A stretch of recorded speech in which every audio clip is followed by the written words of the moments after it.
قیامت کب آئے گی؟ برادران اسلام، آج میں آپ کو رسول کریم حضرت محمد مصطفیٰ صلی اللہ علیہ وسلم کے ارشادات اور پیشن گوئیوں کی روشنی میں قرب قیامت کی چند نشانیوں کے بارے میں گفتگو کرنے جا رہا ہوں، جن میں سے بعض پوری ہو چکی ہیں، کچھ پوری ہو رہی ہیں اور بعض آئندہ پوری ہوں گی۔ حضرت علی رضی اللہ تعالی عنہ فرماتے ہیں کہ رسول خدا صلی اللہ علیہ وسلم نے فرمایا کہ ان قریب لوگوں پر ایسا زمانہ آئے گا کہ اسلام کا صرف نام باقی رہے گا اور قرآن کی صرف رسم باقی رہ جائے گی۔ ان کی مسجدیں نقش و نگار، ٹائل، برقی پنکھوں وغیرہ سے آباد ہوں گی اور ہدایت کے اعتبار سے ویران ہوں گی۔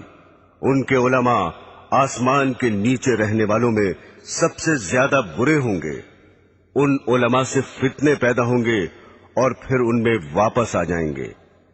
اسلام کا صرف نام باقی رہے گا، یعنی اسلامی چیزوں کے نام ہی لوگوں میں رہ جائیں گے اور ان کی حقیقت باقی نہ رہے گی، جیسا کہ آج کل نماز، روزہ، زکوٰۃ، حج وغیرہ کے بس نام ہی باقی ہیں اور ان کی حقیقت اور روح اور ادائیگی کے وہ طریقے اور کیفیت باقی نہیں ہیں جو رسول خدا صلی اللہ علیہ وسلم سے منقول ہیں، اور کروڑوں مسلمان ان سے کورے ہیں۔ قرآن شریف صرف رسمن ہی پڑھا جاتا ہے، اس کے الفاظ اور خوش الہانی کا تو خیال ہے، مگر اس کے معنی پر غور کرنا اور اس کی منع کی ہوئی چیزوں سے بچنا تو مسلمان کے تصور میں بھی نہیں رہا۔ مسجدیں زیب و زینت سے خوب آراستہ ہیں، دلکش فرش، قیمتی غالیچے، دیدہ زیب فانوس، عمدہ عمدہ ہنڈے اور آرام و راحت کی چیزیں مسجدوں میں موجود ہیں، مگر ہدایت سے خالی ہیں۔ مسجدوں میں دنیا کی باتیں، تانے، غیبتیں بے دھڑک ہوتی ہیں اور امام و مؤذن تو مسجدوں کو گھر ہی سمجھتے ہیں۔ علماء کے بارے میں جو یہ ارشاد فرمایا کہ علماء سے فتنہ نکلے گا اور ان میں واپس آ جائے گا، اس کا مطلب یہ ہے کہ علماء بگڑ جائیں گے اور رشد و ہدایت کی راہ چھوڑ دیں گے تو عالم میں فساد ہوگا، اور پھر اس کی زد میں علماء بھی آ جائیں گے، اور یہ بھی مطلب ہو سکتا ہے کہ علماء دنیا داروں اور ظالموں کی مدد کریں گے اور پیسے اینٹھنے کے لیے دنیا کی مرضی کے موافق مسئلے بتائیں گے، اور پھر دنیا دار ہی ان کا مزاج ٹھکانے لگا دیں گے۔ حضرات گرامی، دوسرے انسانوں کی طرح آج کل کے علماء بھی فکر آخرت سے خالی ہو گئے ہیں اور اس فانی زندگی کو اپنے علم کا مقصد بنا رکھا ہے۔ سیاسی لیڈر بننے، شہرت حاصل کرنے، روپیہ کمانے جوڑنے کی دھن میں سرگرداں ہیں، اور موجودہ زمانے کے علماء میں خال خال ہی ایسے ہیں جو اسلام کی تبلیغ کرتے ہوں، ورنہ آج تو علماء کی یہ حالت ہو گئی ہے کہ جلسوں میں گاندھیزم یا نیشنلزم، سوشلزم اور کمیونزم کی اشاعت کرتے ہیں اور ارشادات نبوی کی بجائے مخلوق کے خود ساختہ نظاموں کی طرف دعوت دیتے ہیں۔ حضرت انس رضی اللہ تعالی عنہ فرماتے ہیں کہ رسول اللہ صلی اللہ علیہ وسلم نے ارشاد فرمایا کہ قیامت کی نشانیوں میں ایک یہ بھی ہے کہ لوگ مسجدیں بنا کر فخر کریں گے۔ آج کل یہی حال ہے، اور بقول حضرت ابن عباس رضی اللہ تعالی عنہ، تم ضرور مسجدوں کو یہود و نصار کی طرح سجاؤ گے۔ دل کو منتشر کرنے والے رنگ برنگ کے ٹائل، جھاڑ، فانوس، ہانڈیاں، دل فریب فرش اور بیش بہا پردے، اور دوسرا زیب و زینت اور آرام و راحت کی چیزیں مسجدوں میں موجود ہیں، اور ان دنیاوی چیزوں نے مسجدوں میں پہنچ کر اوقات نماز کے علاوہ مسجدوں کو مقفل کرنے پر مجبور کر دیا ہے، اور حفاظت کے لیے مستقل نگرانوں اور چوکیداروں کی ضرورت پیدا کر دی ہے۔ مسجدیں ان دنیاوی چیزوں سے آباد ہیں اور نمازیوں سے خالی ہیں۔ جو نمازی ہیں وہ مسجدوں میں دنیا کی باتوں میں مشغول رہتے ہیں۔ مسجدوں میں نہ تعلیمی حلقے ہیں، نہ دینی مشورے ہیں، نہ ذکر و تلاوت سے آباد ہیں۔ حالانکہ مسجد رسول اکرم صلی اللہ علیہ وسلم اور حضرات خلفائے راشدین کے زمانے میں دین اور دینیات کی ترقی کے کاموں میں اور اس سے متعلق مشوروں کا مرکز تھی۔ ایک روایت میں ہے کہ جب تم اپنی مسجد کو سجانے لگو اور قرآنوں کو دیدہ زیب بنانے لگو تو سمجھ لو تمہاری ہلاکت کا وقت قریب ہے۔ حضور صلی اللہ علیہ وسلم نے ارشاد فرمایا کہ ایک زمانے میں ایسے لوگ ہوں گے جن کی دنیاوی باتیں ان کی مسجدوں میں ہوا کریں گی، تم ان کے پاس نہ بیٹھنا کیونکہ خدا کو ان کی کوئی ضرورت نہیں ہے۔ حضرت انس رضی اللہ تعالی عنہ فرماتے ہیں کہ رسول خدا صلی اللہ علیہ وسلم نے ارشاد فرمایا کہ لوگوں پر ایک ایسا زمانہ آئے گا کہ دین پر جمنے والا ان میں ایسا ہوگا جیسے ہاتھ میں چنگاری پکڑنے والا ہو۔ یہ زمانہ اس وقت موجود ہے کیونکہ ہر طرف بددینی اور بے حیائی اور فحشکاری کی فضا ہے، سرکشی کا ماحول ہے۔ اول تو دیندار رہے ہی نہیں، اور اگر کوئی دین پر عمل کرنا چاہتا ہے تو اہل ملک، اہل وطن، عزیز و اقربا آڑے آ جاتے ہیں۔ بیوی کہتی ہے کہ تنخواہ میں میرا پورا نہیں پڑتا، دنیا رشوت لے رہی ہے، تم بڑے پرہیزگار بنے ہوئے ہو۔ ہم عمر مذاق اڑا رہے ہیں کہ داڑھی رکھ کر ملا بن گئے، جھاڑ سا لگائے پھر رہے ہو، ریل میں یا لاری میں سفر کر رہے ہیں اور ایک شخص نماز پڑھنا چاہتا ہے مگر اس کے لیے نہ ریل ٹھہر سکتی ہے نہ لاری رک سکتی ہے، لیکن اگر کسی کو کچھ دنیاوی نقصان ہو جائے تو سب ہمدردی کے لیے حاضر ہیں۔ آج کل دینداری اختیار کرنا ساری دنیا سے لڑائی مول لینے کے مترادف ہے۔ دین کا درد پیدا کرنے اور بددینی کی فضا میں نکلنے کی قوت حاصل کرنے کے لیے خانقاہوں اور دینداروں کی مجلسوں میں شرکت کرنا بہت ہی ضروری ہے۔ جب انسان بددینی کے ماحول سے معصیت اختیار کر سکتا ہے تو دینداری کی فضا میں پہنچ کر نیک بھی بن سکتا ہے۔ اگر کسی وجہ سے دینداروں سے دور ہو تو بد دینوں سے بھی دور رہے۔ اسی حقیقت کے پیش نظر رسول خدا صلی اللہ علیہ وسلم نے ارشاد فرمایا کہ ان قریب ایسا ہوگا کہ مسلمان کا بہترین مال چند بکریاں ہوں گی جنہیں لے کر پہاڑ کی چوٹیوں اور جنگلوں میں چلا جائے گا، اور اس صورت سے اپنا دین بچانے کے لیے فتنوں سے بھاگے گا۔ ایک اور حدیث میں ہے کہ رسول خدا صلی اللہ علیہ وسلم نے ارشاد فرمایا کہ ان قریب فتنے پیدا ہوں گے، اس وقت بیٹھا ہوا کھڑے ہوئے سے بہتر ہوگا، کیونکہ بیٹھا ہوا شخص بنسبت کھڑے ہوئے شخص کے فتنے سے دور ہوگا، اور کھڑا ہوا چلنے سے بہتر ہوگا، اور چلنے والا دوڑنے والے سے بہتر ہوگا۔ جو شخص فتنوں کی طرف نظر اٹھا کر دیکھے گا فتنے اسے اچک لیں گے۔ فتنے کے وقت عبادت خداوندی میں مشغول ہونا بہت زیادہ فضیلت رکھتا ہے۔ رسول خدا صلی اللہ علیہ وسلم نے ارشاد فرمایا کہ قتل کے زمانے میں عبادت کرنا میری طرف ہجرت کرنے کے برابر ہے۔ میرے دینی بہنوں اور بھائیوں، حضرت ثوبان رضی اللہ تعالی عنہ فرماتے ہیں کہ ایک مرتبہ رسول خدا صلی اللہ علیہ وسلم نے ارشاد فرمایا کہ ایک ایسا زمانہ آنے والا ہے کہ کفر و باطل کی جماعتیں تمہیں ختم کرنے کے لیے آپس میں ایک دوسرے کو اس طرح بلا کر جمع کر لیں گے جیسے کھانے والے ایک دوسرے کو بلا کر پیالے کے آس پاس جمع ہو جاتے ہیں۔ یہ سن کر ایک صاحب نے سوال کیا، کیا ہم اس روز کم ہوں گے؟ آپ نے فرمایا، نہیں، بلکہ تم اس روز تعداد میں بہت ہوگے، لیکن گھاس کے ان تنکوں کی طرح ہوگے جنہیں پانی کا سیلاب بہا کر لے جاتا ہے۔ پھر ارشاد فرمایا، خدا ضرور ضرور تمہارے دشمنوں کے دل سے تمہارا روب نکال دے گا، اور یقیناً وہ تمہارے دلوں میں کاہلی اور سستی ڈال دے گا۔ ایک صاحب نے عرض کیا، سستی کا کیا سبب ہوگا؟ اس پر آپ نے ارشاد فرمایا کہ دنیا یعنی مال و دولت سے محبت کرنے لگو گے اور موت کو مکروہ سمجھو گے۔ برسوں سے یہ پیشن گوئی حرف بحرف صادق ہو رہی ہے، اور مسلمان آج اپنی اس حالت زار کو اپنی آنکھوں سے دیکھ رہے ہیں کہ کوئی قوم انہیں نہ عزت و وقت کی نگاہ سے دیکھتی ہے، نہ دنیا میں ان کا رہنا گوارا کرتی ہے۔ ایک وہ بھی زمانہ تھا کہ دوسری قومیں اپنے اوپر مسلمانوں کو حکمراں دیکھنا چاہتی تھیں۔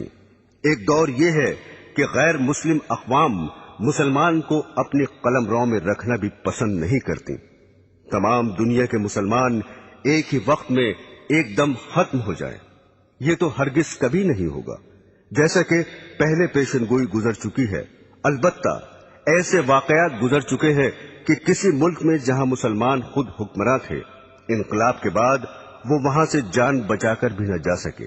اسپین اس کی زندہ اور مشہور مثال ہے۔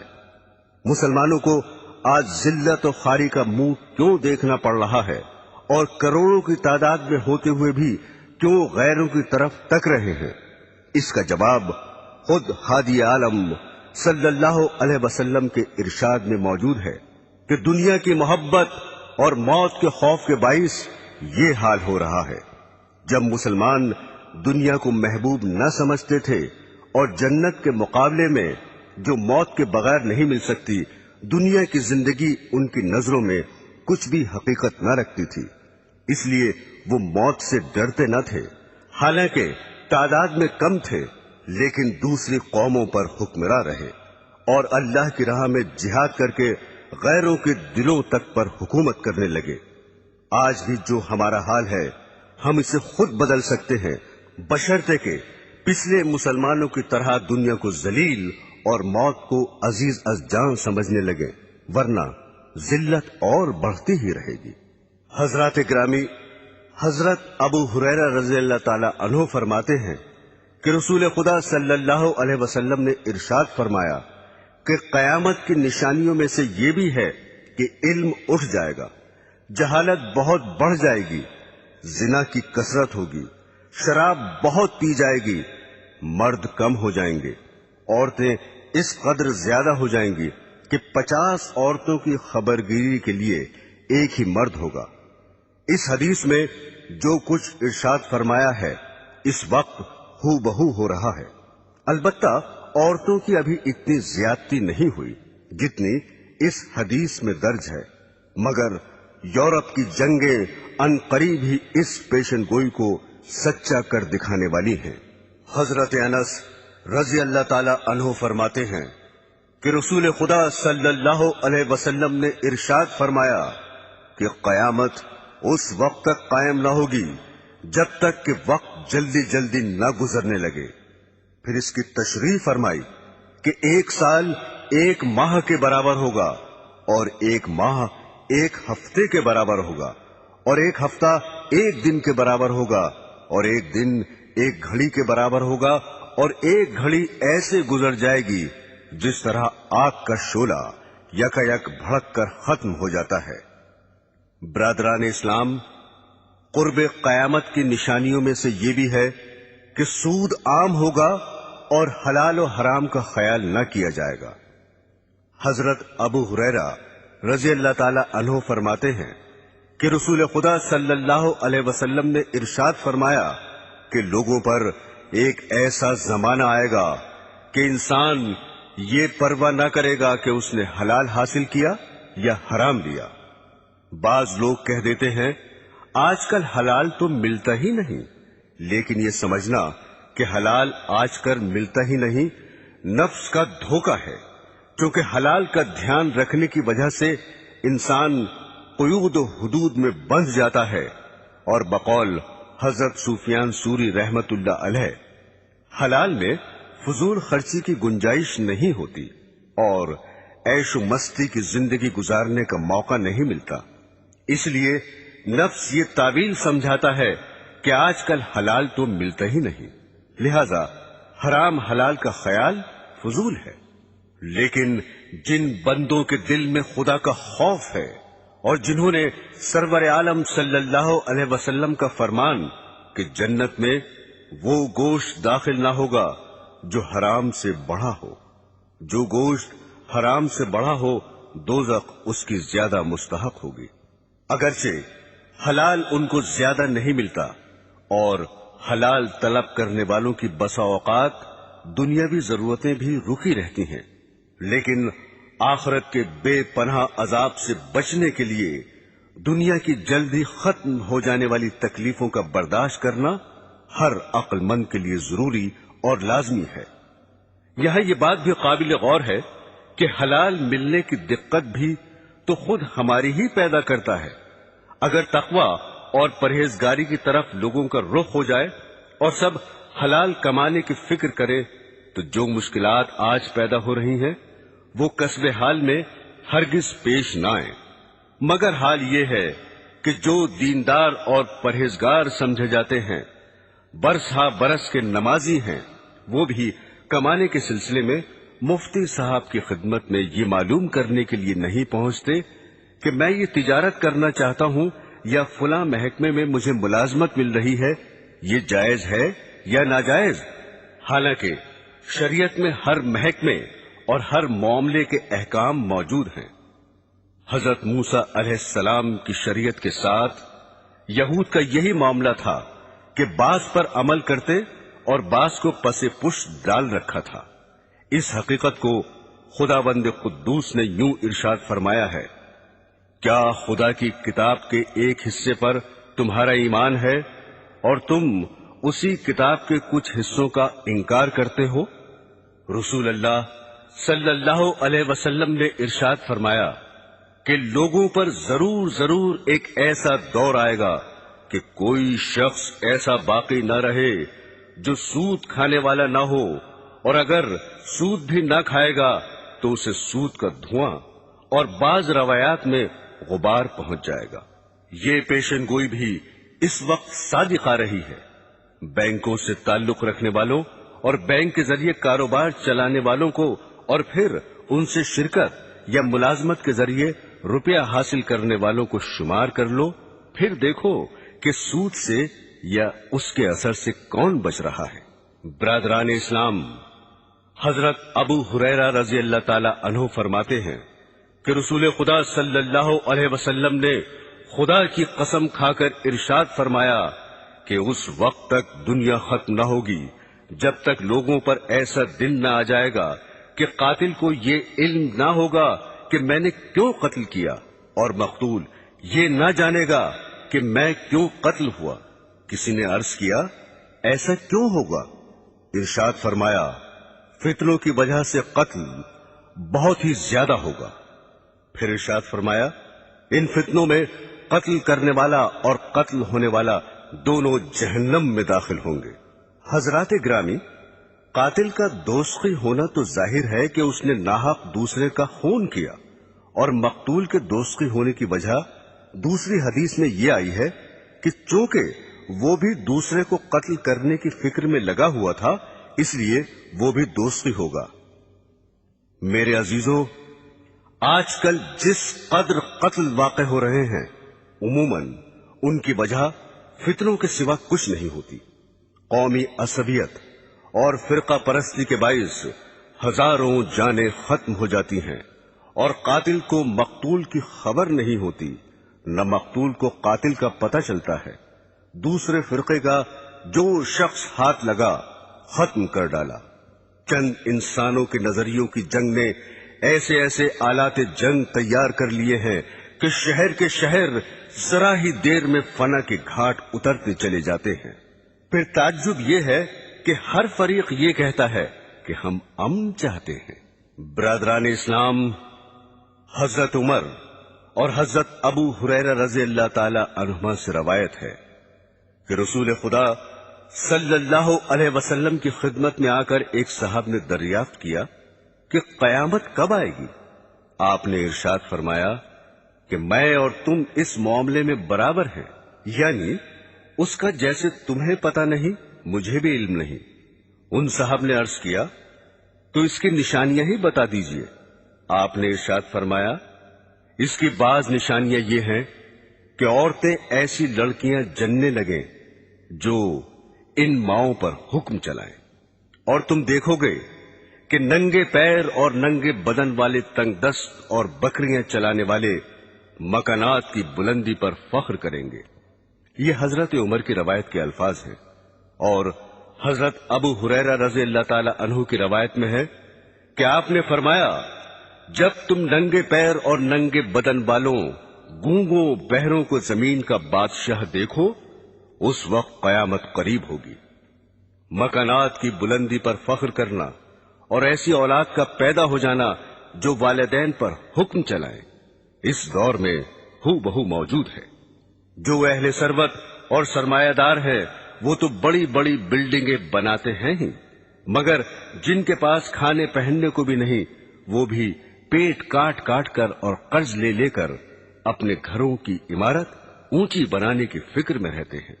جہاں انسان کے اور اوصاف کی تعریف کی جاتی ہے، وہاں عمدہ مکان، بیٹھک اور بنگلے کا مالک ہونا بھی زبان پر آ جاتا ہے۔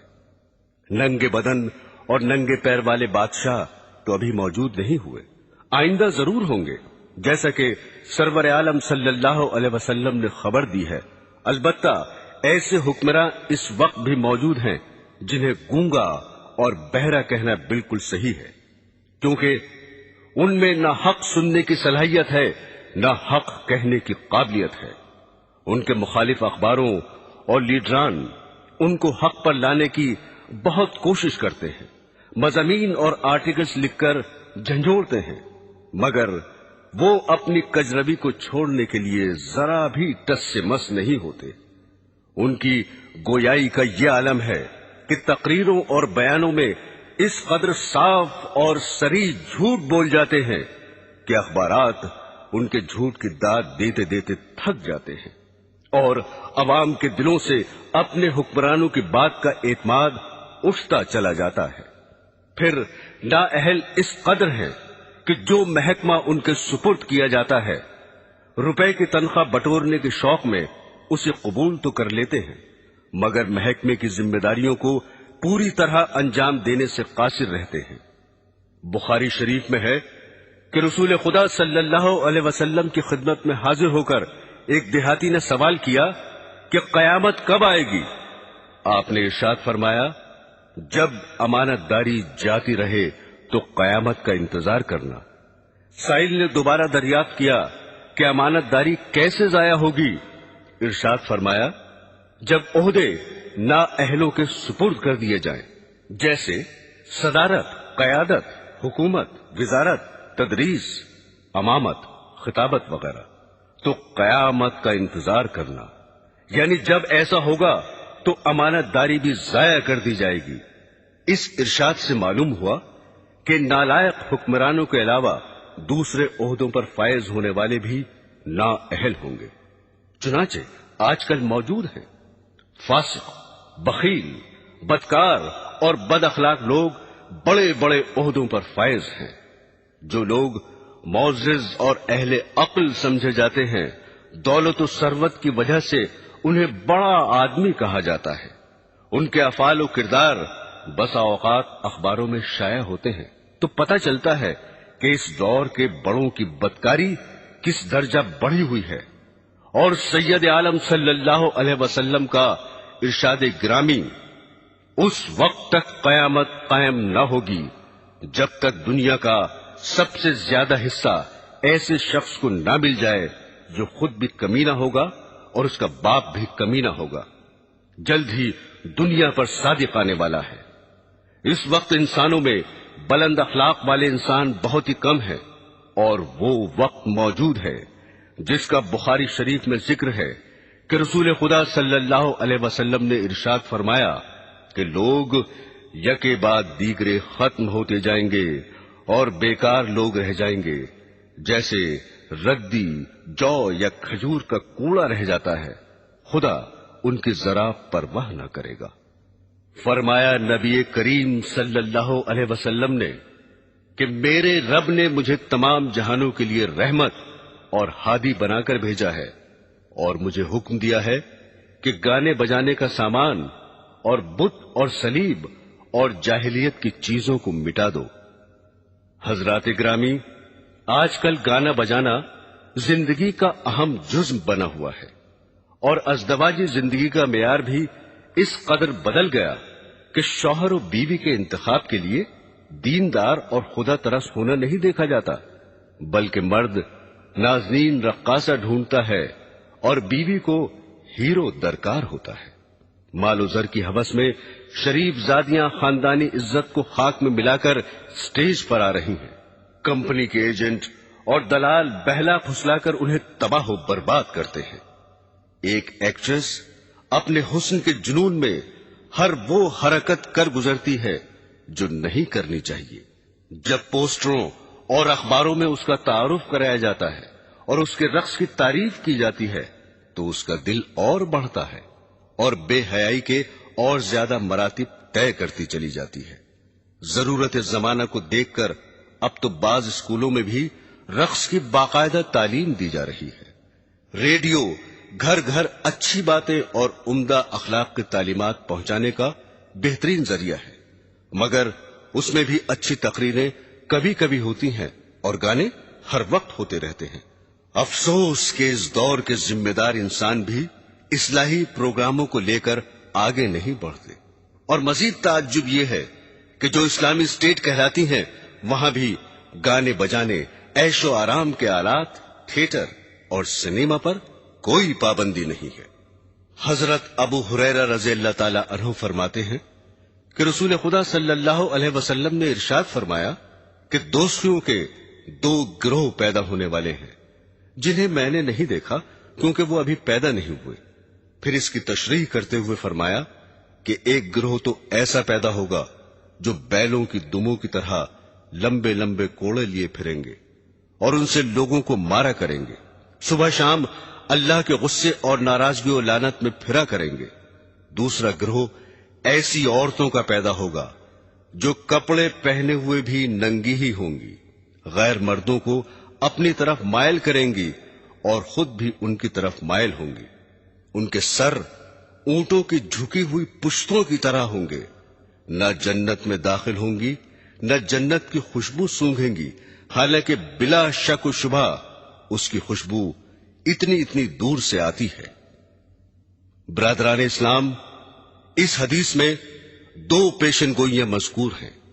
ایک ظالم گروہ کے بارے میں ہے کہ کچھ لوگ کوڑے لیے پھریں گے اور لوگوں کو ان سے پیٹا کریں گے، یعنی اقتدار کے نشے میں ضعیفوں اور بے کسوں پر ظلم کریں گے اور بلا وجہ خواہ عام پبلک کو ستائیں گے۔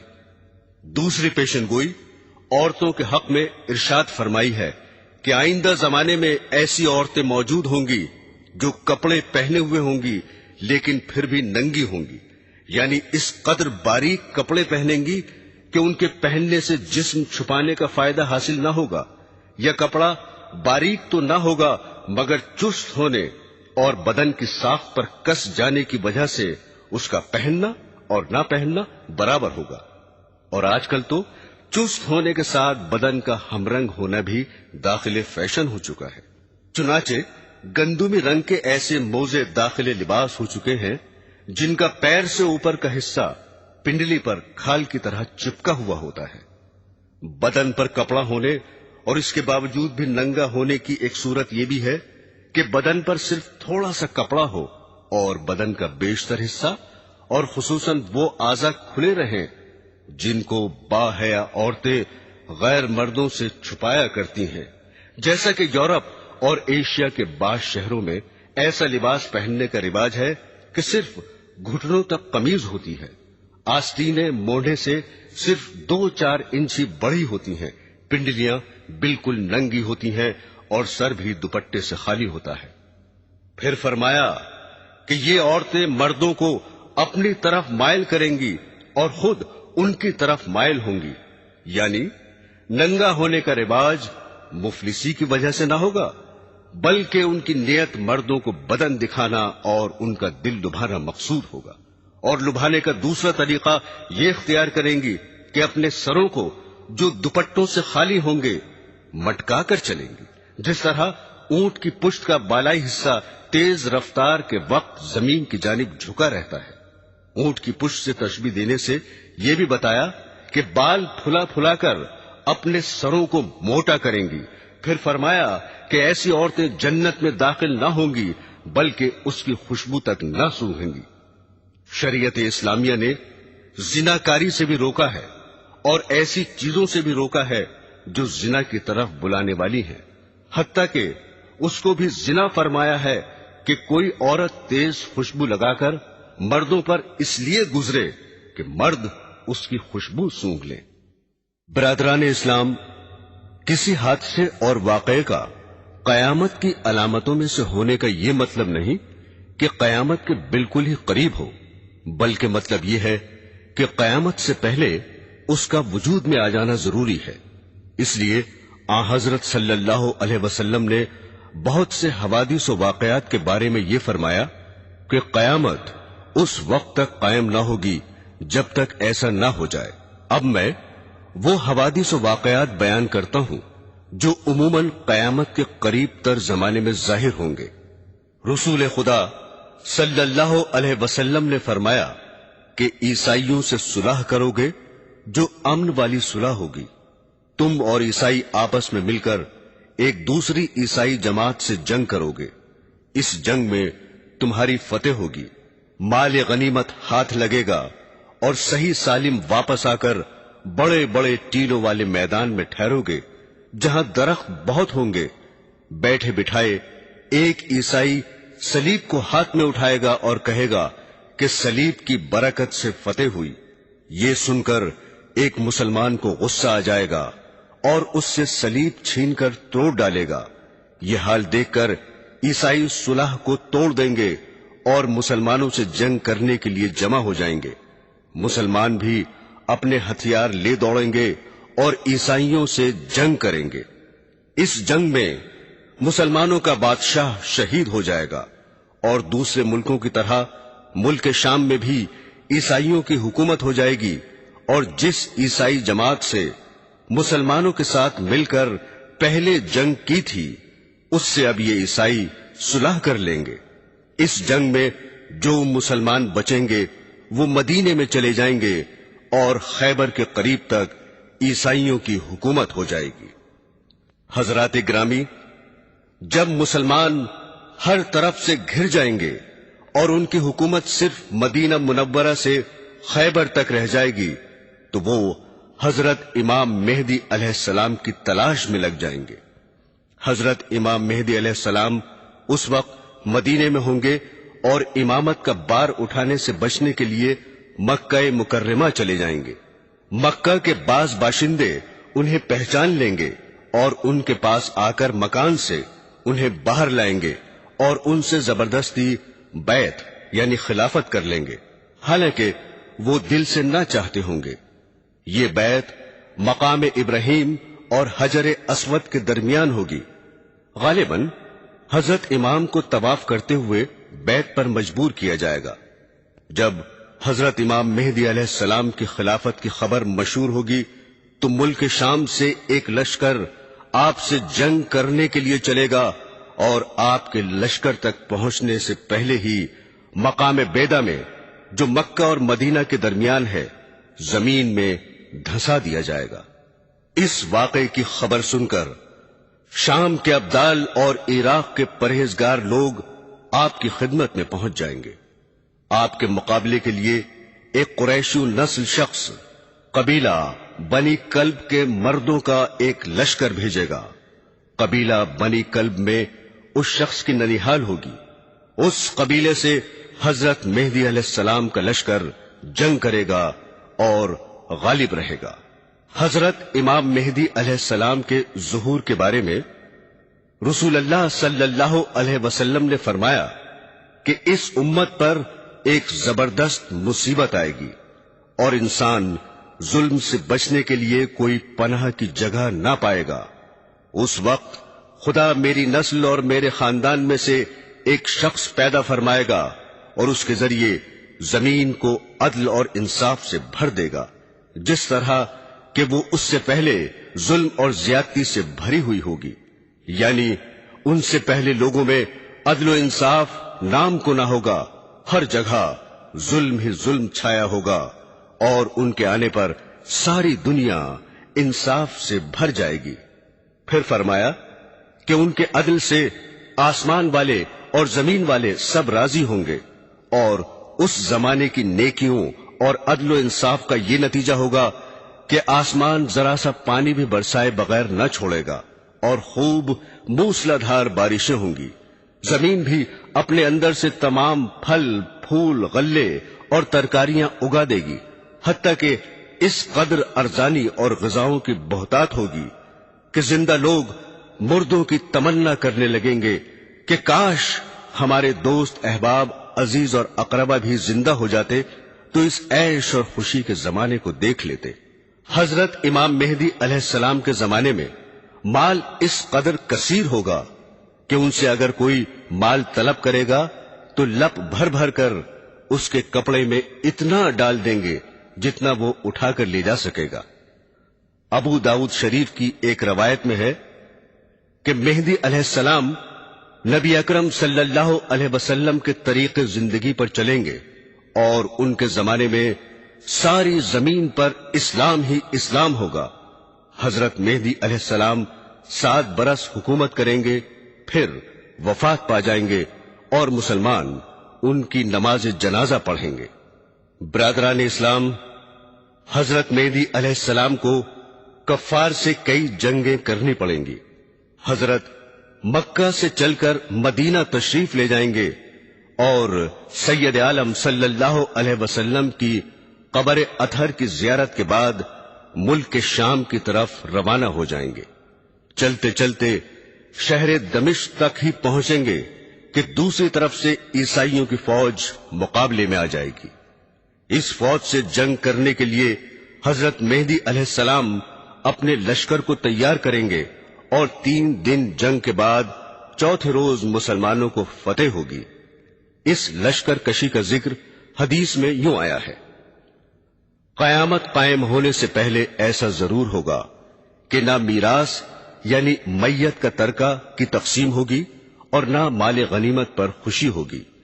پھر اس کی تشریح کرتے ہوئے فرمایا کہ شام کے مسلمانوں سے جنگ کرنے کے لیے ایک زبردست دشمن جمع ہو کر آئے گا اور دشمن سے جنگ کرنے کے لیے مسلمان بھی جمع ہو جائیں گے اور اپنی فوج سے انتخاب کر کے ایک ایسی جماعت دشمن کے مقابلے میں بھیجیں گے جس سے یہ طے کرا لیں گے یا مر جائیں یا فتح یاب ہوں گے۔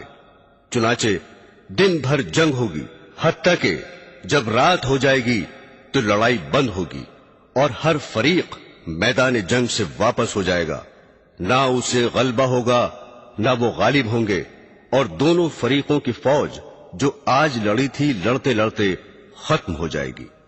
دوسرے دن پھر مسلمان ایک ایسی جماعت کا انتخاب کر کے بھیجیں گے جس سے یہ طے کرا لیں گے کہ مرے بغیر یا فتح یاب ہوئے بغیر نہ ہٹیں گے۔ اس روز بھی دن بھر جنگ ہوگی، حتیٰ کہ رات دونوں فریق کے درمیان حائل ہو جائے گی اور کسی کو بھی فتح نہ ہوگی۔ یہ بھی بغیر غلبے کے واپس ہو جائیں گے اور وہ بھی، اور اس روز کی لڑنے والی بھی دونوں فریقوں کی فوج ختم ہو جائے گی۔ تیسرے دن پھر مسلمان ایک جماعت کا انتخاب کر کے میدان جنگ میں بھیجیں گے اور ان سے بھی یہی شرط لگائیں گے کہ مر جائیں گے یا غالب ہو کر ہٹیں گے۔ چنانچہ شام تک جنگ ہوگی اور ہر 2 فریق اس روز بھی برابر سرابر لوٹ آئیں گے، نہ یہ غالب ہوں گے نہ وہ، اور اس روز بھی جنگ کرنے والی جماعتیں ہر 2 طرف کی ختم ہو جائیں گی۔ چوتھے روز بچے کھچے سب مسلمان جنگ کے لیے اٹھ کھڑے ہوں گے اور خدا کافروں کو شکست دے گا، اور اس روز ایسی زبردست جنگ ہوگی کہ اس سے پہلے کبھی نہ دیکھی ہوگی۔ اس جنگ میں شریک ہونے والے ابھی اپنے اپنے کنبے کے افراد کا شمار کر رہے ہوں گے کہ اچانک ایک ایسی جنگ کی خبر سنیں گے جو اس پہلی جنگ سے بھی زیادہ سخت ہوگی، اور ابھی اس دوسری جنگ کی طرف توجہ بھی نہ کر پائیں گے کہ دوسری خبر یہ معلوم ہوگی کہ دجال نکل آیا جو ہمارے بال بچوں کو فتنے میں مبتلا کرنا چاہتا ہے۔ یہ سن کر اپنے ہاتھوں سے وہ مال اور دولت پھینک دیں گے جو ان کے پاس ہوگا اور اپنے گھروں کی طرف چل دیں گے۔ خبر گیری کے لیے اپنے آگے 10 سوار بھیج دیں گے تاکہ دجال کی صحیح خبر لائیں۔ آن حضرت صلی اللہ علیہ وسلم نے ان سواروں کے بارے میں فرمایا کہ میں ان کے اور ان کے والدوں کے نام اور ان کے گھوڑوں کے رنگ پہچانتا ہوں۔ یہ سوار اس روز زمین پر بسنے والوں میں فضیلت والے سوار ہوں گے۔ حضرات گرامی، اس جنگ میں اس قدر عیسائی قتل ہوں گے کہ جو باقی رہ جائیں گے ان کے دماغ میں حکومت کی بو نہ رہے گی، گرتے پڑتے بھاگیں گے اور تتر بتر ہو جائیں گے۔ بھاگتے ہوئوں کا یہی مسلمان پیچھا کریں گے اور ہزاروں کو موت کے گھاٹ اتار دیں گے۔ اس کے بعد حضرت امام مہدی علیہ السلام اسلامی شہروں کے بندوبست میں لگ جائیں گے اور ہر جگہ سینکڑوں فوجیں اور بے شمار لشکر روانہ فرمائیں گے۔ ان کاموں سے فرصت پا کر شہر قسطنطینیہ فتح کرنے کے لیے روانہ ہوں گے، جس کا فتح ہونا علامات قیامت میں سے ہے۔ جب آپ دریائے روم کے کنارے پہنچیں گے تو بنو اسحاق کے 70,000 آدمیوں کو کشتی میں سوار کر کے شہر پر حملہ کرنے کا حکم دیں گے۔ حضرات گرامی، پوری روایت اس طرح ہے کہ رسول اللہ صلی اللہ علیہ وسلم نے ایک مرتبہ حضرات صحابہ رضی اللہ تعالی عنہ سے ارشاد فرمایا، کیا تم ایسے شہر کو جانتے ہو جس کی ایک جانب خشکی اور دوسری جانب سمندر ہے؟ صحابہ نے عرض کیا، جی ہاں جانتے ہیں۔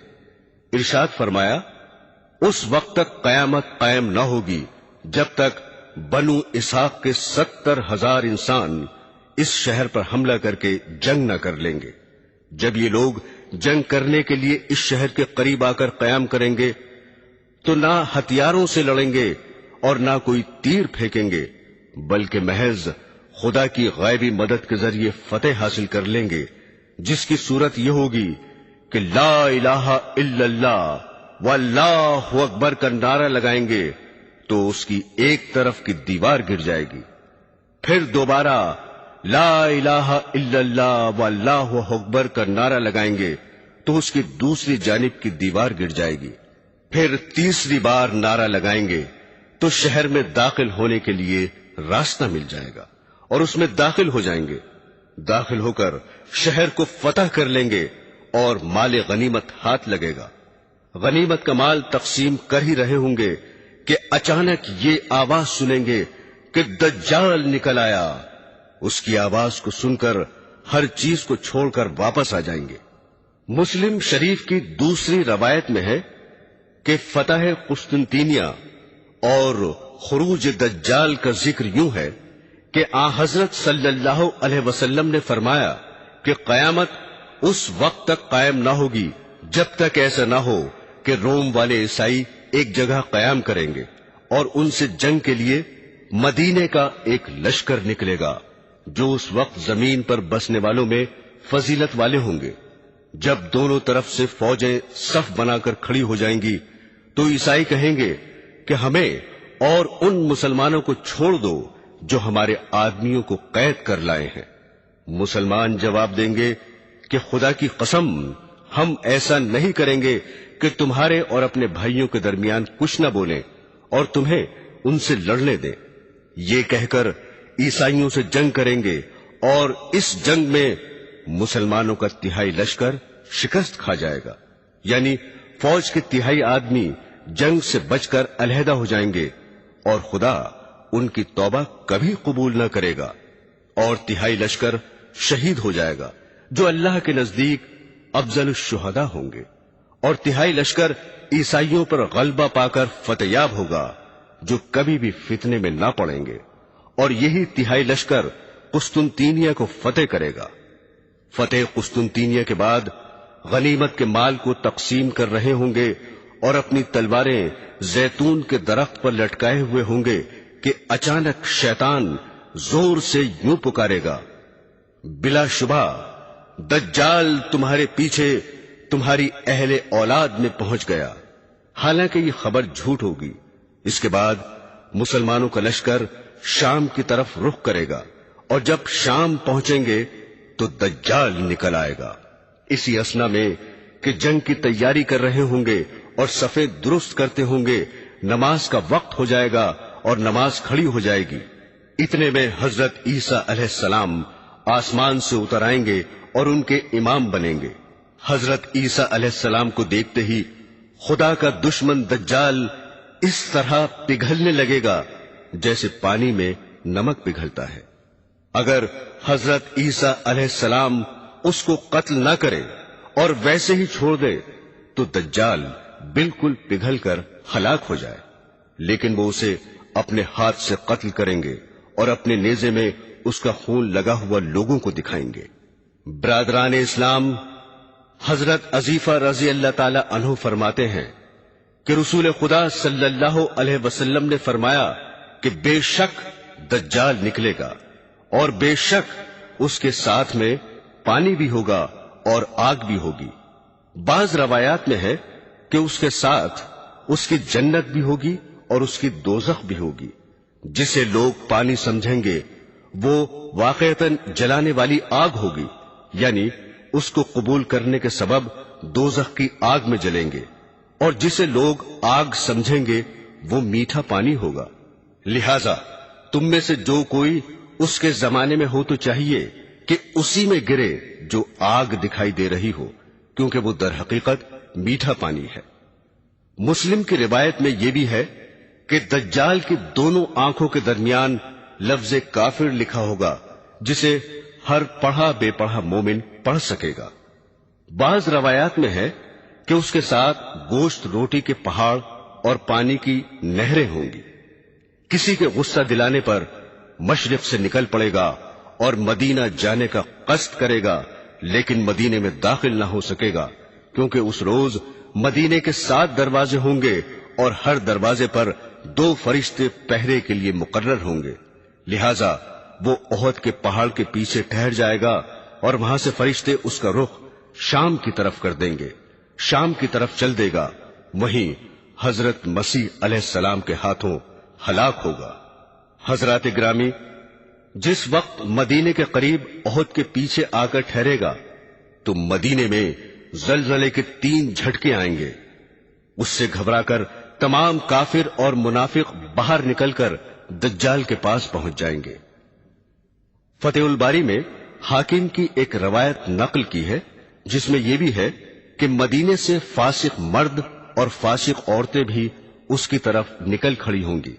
اسی اثنا میں جبکہ دجال مدینے کے قریب ٹھہرا ہوا ہوگا، یہ واقعہ پیش آئے گا کہ مدینے سے ایک صاحب نکل کر دجال کے سامنے آئیں گے، جو اس زمانے میں روئے زمین پر بسنے والوں میں سب سے بہتر ہوں گے۔ وہ دجال سے کہیں گے، میں گواہی دیتا ہوں کہ بے شک تو وہی دجال ہے جس کی رسول اللہ صلی اللہ علیہ وسلم نے ہمیں خبر دی تھی۔ ان کی یہ بات سن کر دجال حاضرین سے کہے گا، اگر میں اسے قتل کر کے پھر زندہ کر دوں تو بھی میرے دعوے میں تم شک کرو گے؟ لوگ جواب دیں گے، نہیں۔ لہذا دجال ان صحاب کو قتل کر دے گا اور پھر زندہ کر دے گا۔ وہ زندہ ہو کر کہیں گے کہ خدا کی قسم، مجھے تیرے بارے میں جتنا آج تیرے جھوٹا ہونے کا یقین ہوا ایسا پہلے نہ تھا۔ اس کے بعد دجال انہیں دوبارہ قتل کرنا چاہے گا لیکن نہیں کر سکے گا۔ پھر دجال ایک قوم کے پاس پہنچے گا اور ان کو اپنی خدائی کی طرف بلائے گا تو وہ اس پر ایمان لے آئیں گے۔ دجال ابھی اپنی خدائی کے نشے میں چوری ہوگا کہ اچانک اللہ تعالی مسیح علیہ السلام کو آسمان سے بھیج دے گا۔ چنانچہ وہ شہر دمشق کی مشرق کی جانب سے 2 فرشتوں کے پروں پر ہاتھ رکھے ہوئے اتریں گے۔ جب سر جھکائیں گے تو ان کا پسینہ ٹپکے گا، اور جب سر اٹھائیں گے تو اس سے موتیوں کی طرح پسینے کے نورانی دانے گریں گے، جیسے کہ چاندی کے بنے ہوئے دانے ہوتے ہیں۔ حضرت عیسیٰ علیہ السلام کے سانس میں یہ تاثیر ہوگی کہ جس کافر تک پہنچے گا وہ کافر مر جائے گا، اور آپ کا سانس وہاں تک پہنچے گا جہاں تک آپ کی نظر پہنچتی ہوگی۔ اب آسمان سے اتر کر دجال کو تلاش کریں گے حتیٰ کہ اسے ایک مقام پر پالیں گے اور قتل فرما دیں گے۔ پھر ان لوگوں کے پاس تشریف لے جائیں گے جنہیں اللہ نے دجال کے فتنے سے بچا دیا ہوگا، اور ان کے چہروں پر بطور تبرک ہاتھ پھیریں گے اور ان کے جنت کے درجوں سے باخبر فرمائیں گے۔ حضرات گرامی، مسلم شریف میں دجال کے قتل ہو جانے اور حضرت عیسیٰ علیہ السلام کے لوگوں کے پاس پہنچ کر چہروں پر ہاتھ پھیرنے کے بعد یاجوج ماجوج کے نکلنے کا ذکر ہے، جس کی تفصیل اس طرح ہے کہ رسول اللہ صلی اللہ علیہ وسلم نے فرمایا کہ عیسیٰ علیہ السلام اسی حال میں یعنی قتل دجال کے بعد لوگوں سے ملنے جلنے میں ہوں گے کہ اللہ پاک کی ان کی طرف وحی آئے گی۔ بے شک میں اپنے ایسے بندوں کو نکالنے والا ہوں کہ کسی میں ان سے لڑنے کی طاقت نہیں ہے، لہذا تم میرے مومن بندوں کو طور پر لے جا کر محفوظ کر دو۔ چنانچہ حضرت عیسیٰ علیہ السلام مسلمانوں کو لے کر کوہ طور پر تشریف لے جائیں گے اور خدا یاجوج ماجوج کو بھیج دے گا۔ یاجوج ماجوج زمین میں شر و فساد مچا رہے ہوں گے اور اللہ کے نبی حضرت عیسیٰ علیہ السلام اپنے ساتھیوں کے ساتھ کوہ طور پر گھرے ہوئے ہوں گے۔ اللہ کے نبی عیسیٰ علیہ السلام اور ان کے ساتھی اللہ کی جناب میں گڑ گڑائیں گے اور یاجوج ماجوج کی ہلاکت کی دعا کریں گے۔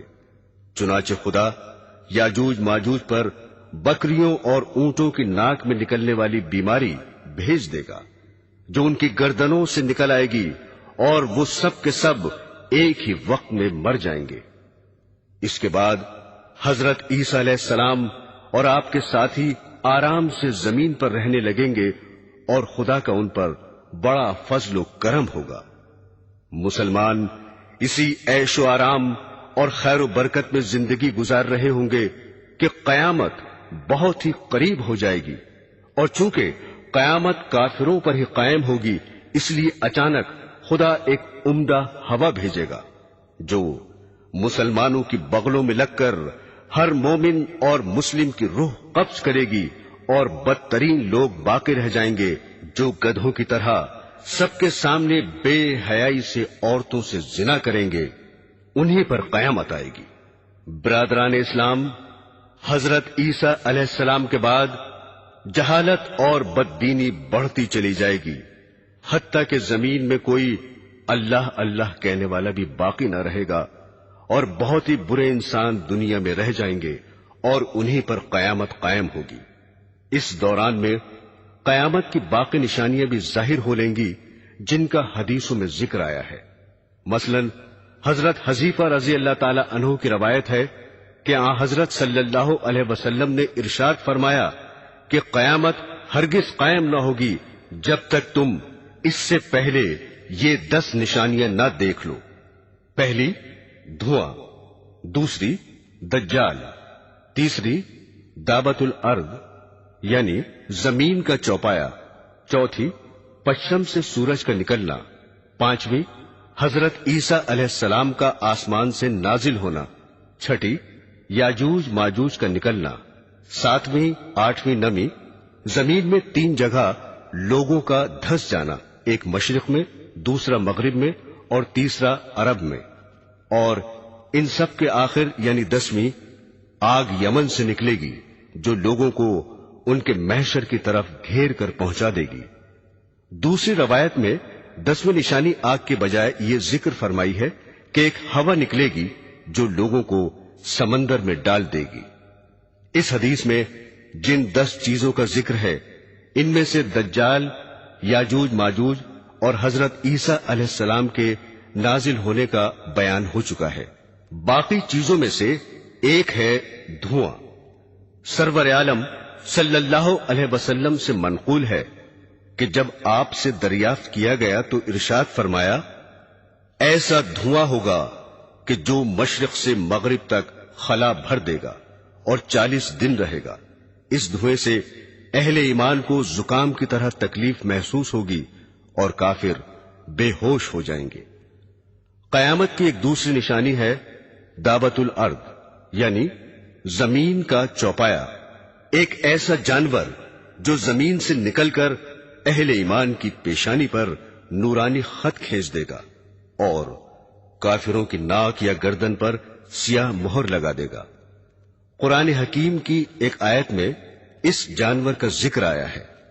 ارشاد باری ہے، اور جب ان پر وعدہ قیامت کا پورا ہونے کو ہوگا تو ہم ان کے لیے زمین میں سے ایک جانور نکالیں گے جو ان سے باتیں کرے گا کہ لوگ ہماری یعنی اللہ جل شانہ کی آیتوں پر یقین لاتے تھے۔ حضرت شاہ صاحب کے مطابق جس روز مغرب سے آفتاب نکل کر واپس ہو کر غروب ہوگا، اس سے دوسرے دن صفا پہاڑ جو مکہ کے قریب ہے زلزلے سے پھٹ جائے گا، اور اس میں سے ایک عجیب شکل کا جانور نکلے گا جس کا منہ انسانوں کے منہ کی طرح ہوگا اور پاؤں اونٹ جیسے ہوں گے، گردن گھوڑے کی گردن کی طرح، اس کی دم گائے کی دم کی طرح، اور کھر ہرن کے کھروں کی طرح، اور سینگ 12 سینگے کے سینگوں کے مشابہ ہوں گے۔ ہاتھوں کے بارے میں لکھتے ہیں کہ اس کے ہاتھ بندر کے ہاتھوں جیسے ہوں گے۔ وہ بڑی فصاحت سے لوگوں سے گفتگو کرے گا، اور اس کے ایک ہاتھ میں حضرت موسیٰ علیہ السلام کا عصا اور دوسرے میں حضرت سلیمان علیہ السلام کی انگوٹھی ہوگی۔ اس تیزی سے تمام ملکوں میں پھرے گا کہ کوئی ڈھونڈنے والا اسے نہ پا سکے گا اور کوئی بھاگنے والا اس سے بچ کر نہ جا سکے گا، اور تمام انسانوں پر نشان لگا دے گا۔ ہر مومن کی پیشانی پر حضرت موسیٰ علیہ السلام کے عصا سے ایک خط کھینچ دے گا، جس سے اس کا سارا منہ نورانی اور باروب ہو جائے گا، اور ہر کافر کی ناک یا گردن پر حضرت سلیمان علیہ السلام کی انگوٹھی سے مہر لگا دے گا، جس کی وجہ سے سارا منہ کالا ہو جائے گا، اور مومن اور کافر میں پورا فرق ہو جائے گا، حتیٰ کہ اگر ایک دسترخوان پر بہت سی جماعتیں بیٹھ جائیں تو مومن اور کافر علیحدہ علیحدہ ہو جائیں گے۔ اس کام سے فارغ ہو کر وہ جانور غائب ہو جائے گا۔ حضرات گرامی، مغرب سے آفتاب کا نکلنا بھی قیامت کی نشانیوں میں سے ایک ہے۔ حضرت ابو ذر رضی اللہ تعالی عنہ فرماتے ہیں کہ رسول خدا صلی اللہ علیہ وسلم نے ایک دن مجھ سے سورج چھپ جانے کے بعد فرمایا، تم جانتے ہو یہ کہاں جاتا ہے؟ میں نے عرض کیا کہ اللہ اور اس کا رسول ہی خوب جانتے ہیں۔